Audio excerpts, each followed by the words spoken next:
Hello and welcome back to another art video. This will be in real time. So what we have here is an art of BoiTyme, which is my little character.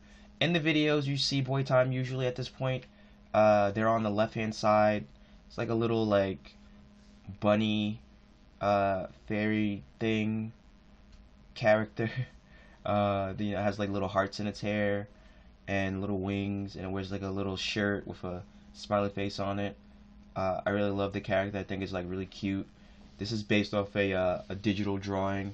Unfortunately, it will not be in the video, as to make things just a little bit easier. But I guess you can envision it.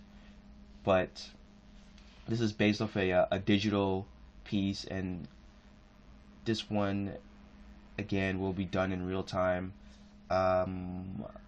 So we did pause on the outer limits. Like, this is spoiler territory, so if you're not interested in spoilers, I'm going to be talking about stuff that you might want to watch or see on your own. So we did take a pause on the outer limits. We have not gone back. We are taking a pause on unsolved mysteries. We have not gone back. And at this point, from the time that this is being recorded, we are watching Pokemon X and Y. There are a lot of interesting things happening in that show. It's not particularly a anime or something that I would suggest anyone watch like intently with your eyes glued to it.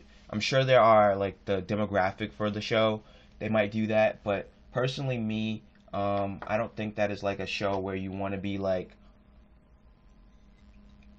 100% tuned in. And primarily the reason for that is it's kind of formulaic in a way that is not so, it's not always orthodox, but it does get a little bit annoying in some cases.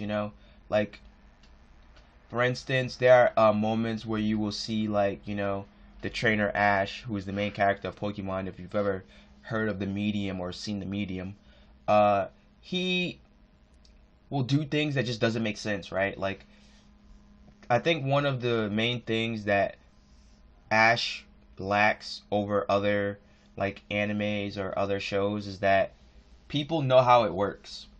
Like in Digimon, a Digimon tamer doesn't have like 20 Digimon. You know what I mean?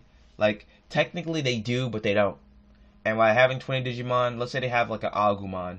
In theory, their Agumon can digivolve into 20 different things, but that's not 20 different Digimon at once. Like, yes, it's a toolkit, but imagine there's only one tool, and that tool transforms into the next tool. So like the hammer transforms into a screwdriver, and you're not gonna just be able to get it to change it to a vice grip that same day. Even you might have to wait a while before it changes to a vice grip, and at the end of the day it transforms back into the screwdriver. So or back into the hammer. So that's like part of the issue as well in Pokemon, at least in the anime, is that like you'll see Ash, you'll have like, I don't know, 3 Pokemon, and he'll be like, wow, this Pokemon is a just like is the final evolution of a Pokemon that I have. They should battle. What? And then the battle will go on, and they will be like, let's say like this is something that really happened in the show. Talonflame versus Fletchender. Now, if you played Pokemon X and Y, you know how stupid this combination is. Because in your brain, you're thinking to yourself, well, if you went to go look it up, Talonflame is the final evolution of Fletchender. If he has a Fletchender that Fletching, not Fletchender. He had a Fletching.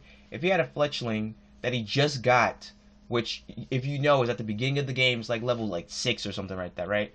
So maybe his Fletching is like like a few levels right before it evolves, like about, I don't know when it evolves, like 15, 16 or so.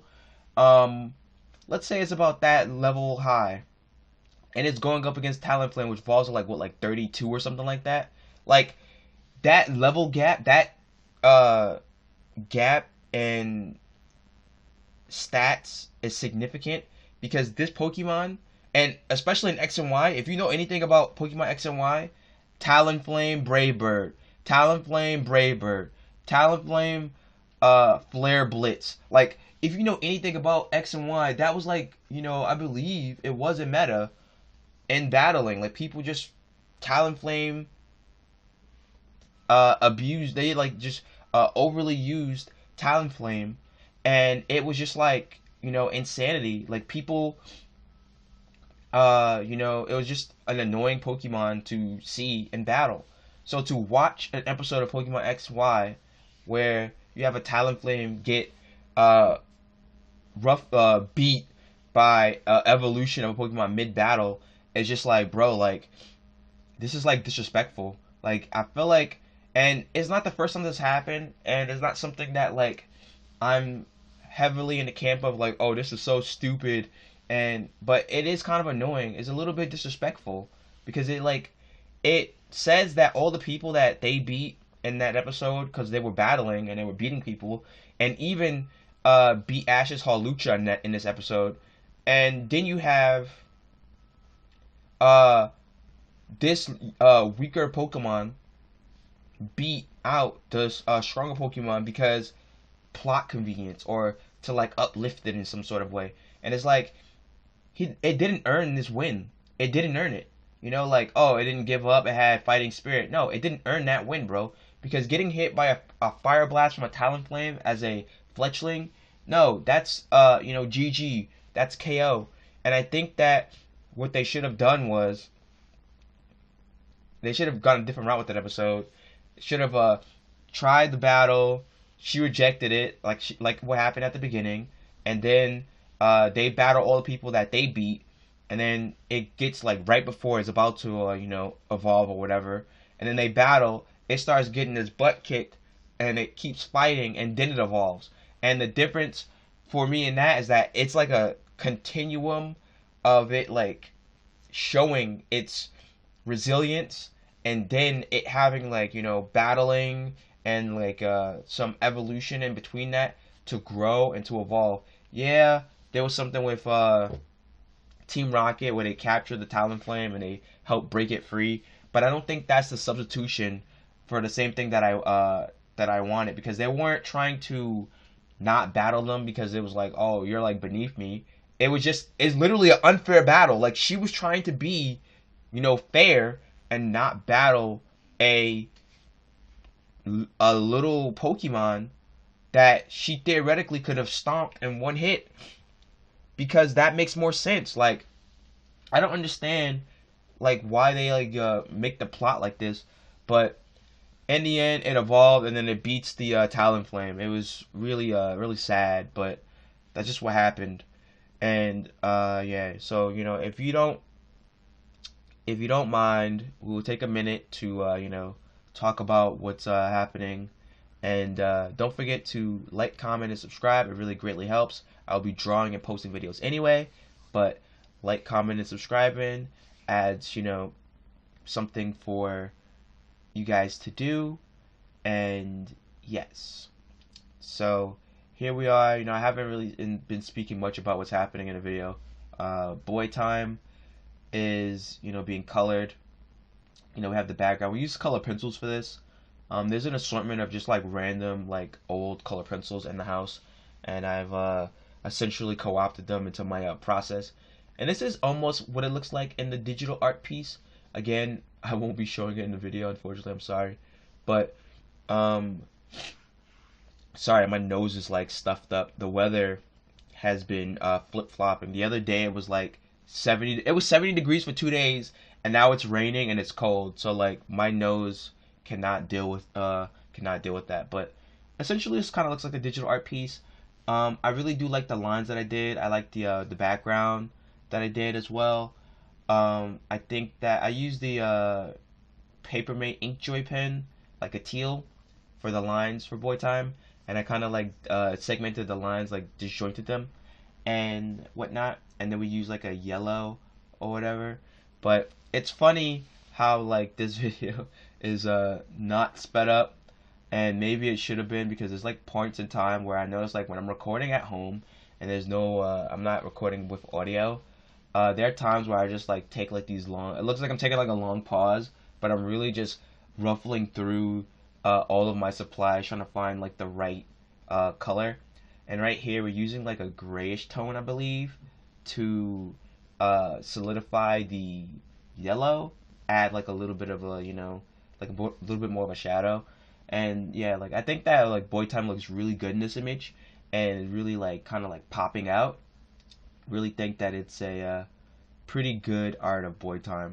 One of my favorites, one of my favorite physical pieces of BoiTyme art, I think.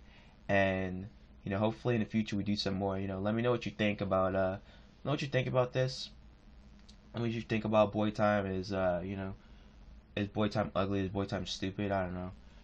If you think so, you let me know in the comments below. But yeah, we are approaching the end of this video, I believe. And yeah, so wrapping up my thoughts, I think that like Pokemon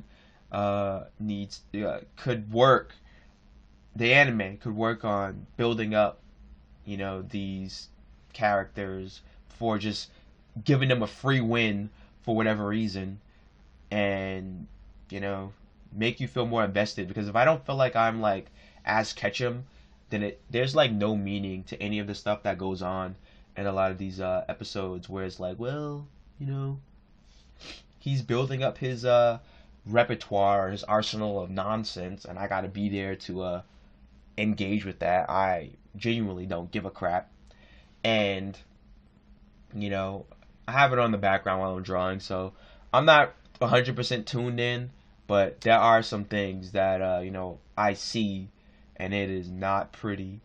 But thank you if you made it this far into the video, and hopefully I will see you again. Don't forget to like, comment, and subscribe. And yes, goodbye.